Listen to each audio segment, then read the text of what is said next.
नमाज के शराइत। नमाज के बाहर 7 फ़राइज़ हैं जिन्हें शराइत कहते हैं।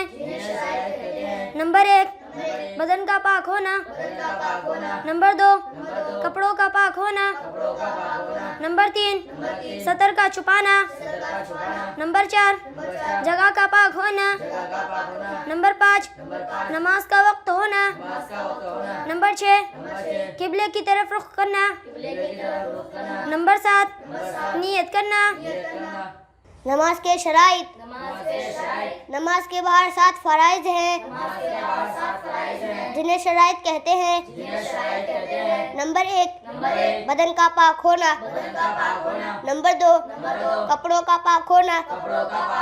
नंबर 3, सतर का छुपाना। नंबर 4, जगह का पाक होना।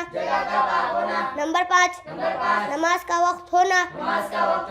नंबर 6, किबले की तरफ रुख करना।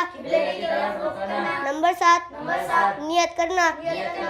नमाज के शराइत। नमाज के बाहर 7 फ़राइज़ हैं जिन्हें शराइत कहते हैं। नंबर 1, बदन का पाक होना। नंबर 2, कपड़ों का पाक होना। नंबर 3, सतर का छुपाना। नंबर 4, जगह का पाक होना। नंबर 5, नमाज का वक्त होना। नंबर 6, किबले की तरफ रुख करना। नंबर 7, नियत करना। नमाज के शराइत।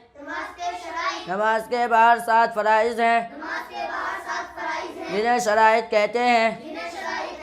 नंबर 1, बदन का पाक होना। नंबर 2, कपड़ों का पाक होना। नंबर 3, सतर का छुपाना। नंबर 4, जगह का पाक होना। नंबर 5, नमाज का वक्त होना। नंबर 6, किबले की तरफ रुख करना। नंबर 7, नियत करना।